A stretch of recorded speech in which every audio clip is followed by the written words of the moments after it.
Арыстандар, март айы сіздерде ең маңызды бұл ақша туралы ойлану болады. Кредиттер аласыздар, ипотекалар, немесе бір инвестициялар саласыздар, бір бизнестеріңізді қайта кеңейтесіздер, немесе бір адамдарға көмек бересіздер, жақын адамдарыңызға құтқару болады.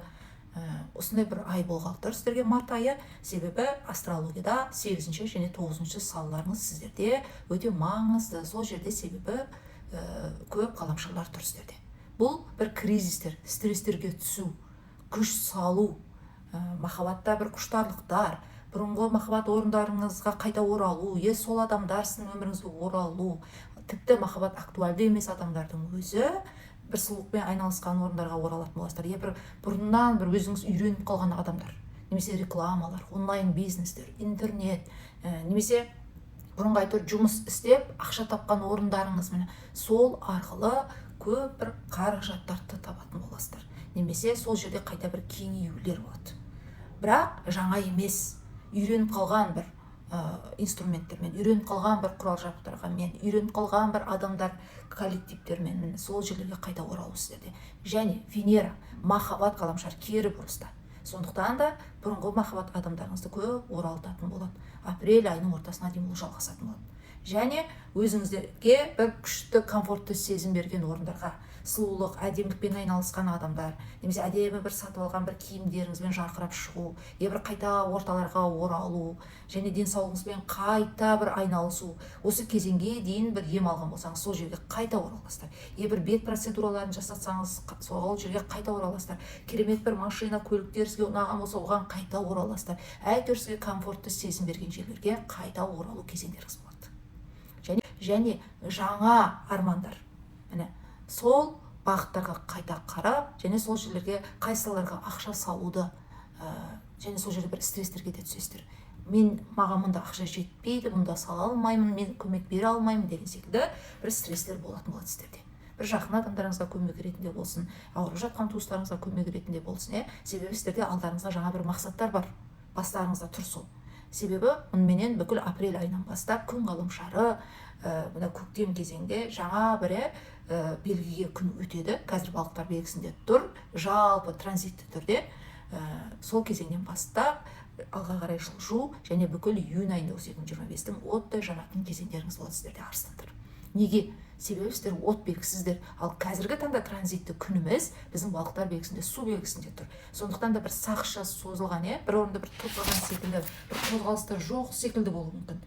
Бірақ алдарыңызға бір армандар көп сіздерде. Соның барлығын жүзеге асыру кезеңдеріңіз 20 марттан басталады сіздерде.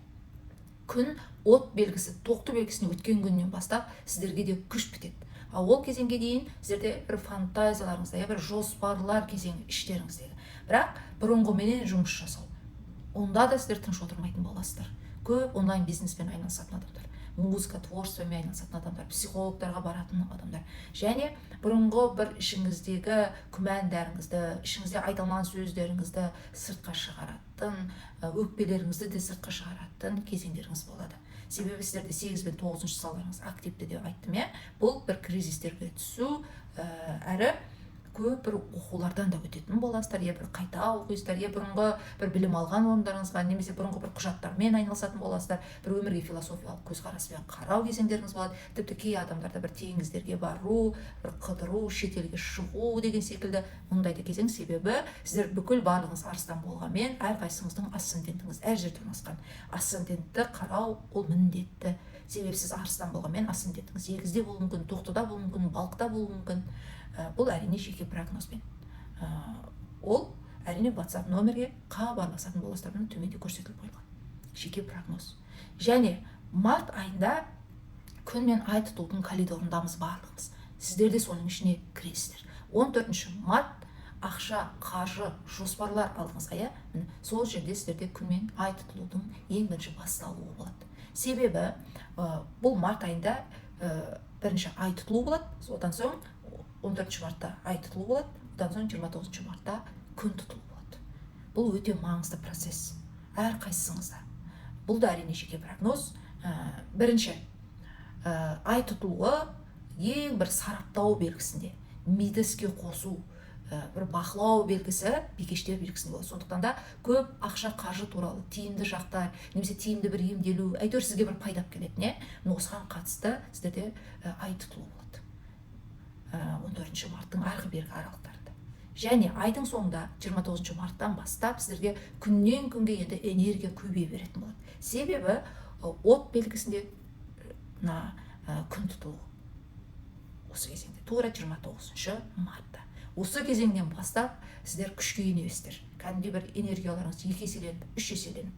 Бүкіл март, апрель, май, июнь, июль, осы марттың 29-нан бастап нағыз күшке ене бересіздер, от белгісі. Ал қазір 29 мартқа дейін су белгісінде 6 ғаламшар тұр. Ал бұл сіздерге негізі қарсы энергия. Ал сіздер от белгісіздер, арыстан белгісі. Сондықтан да болар марттың аяғына дейін бір түс аяндар көресіздер, жақын адамдарыңызға көмектесу, немесе бір денсаулықпен айналысу, дәрілер ішу, жаттығулар, бұрынғы сондай орталарға сіздерді оралтатын болады. Әрі Марс, от ғаламшары, біздің күшімізге жауап беретін Марс ғаламшары да өзінің бір орында тұрып қалған кезеңі бұл уақыт. 24-ші осы март уақытысынан бастап ол да сіздерде өте активті болады. Оның үстіне мына айтып отырмын, Марс ғаламшары, күш қайрат ғаламшары деп. Осы ғаламшарда сіздердің белгілеріңізге өтетін болады. Осы марттың аяғында. Сонда апрель, май, июнь, июль нағыз сіздердің кезеңдеріңіз басталады. Керемет бір айларыңыз болсын. Себебі март ай өте маңызды ай. Бұл іштегі болашаққа сіздің әрбір тілегіңіз, арманыңызға ұқыпты болу кезеңіңіз. Себебі егерде әрбір ситуацияны қарастырмайтын болсаңыз, бір армандарыңызда. Мысалы, мен жұмысқа тұрғым келеді. Болды. Сізді әлем бір жұмысқа тұрғызуы мүмкін, бірақ қандай жұмыс? Сіз соның әрбір деталін ойластыруыңыз керек. Себебі кейін ол ұнамай қалмас үшін тілегіңіз орындалуы мүмкін, бірақ қандай жағдай арқылы орындалады? Ол сізге ұнай ма? Сол үшін сіз бір сурет картинаны салғандай әрбір бөлшегіне ұқыпты болыңыз. Мен мына жерде мына жұмыс ұнайды, мен оған мынандай маршрутпен баруым керек, ол жерде менің айлығым мынанша болу керек, ол жерде менің коллективім мынандай болу керек. Барлығын кәдімгі өзіңіздің тірі күйіңіздегі кәдімгі сол жерде өмір сүргендей сондай қалыпта болуыңыз керек. Қандай бір эмоция, қандай сезімде болуыңыз керек. Сонда себебі қазір осы март айы бүкіл сіздің армандарыңыздың болашақта соның фундаменті құрылатын кезең. Керемет март айларыңыз болсын, арыстандар менің.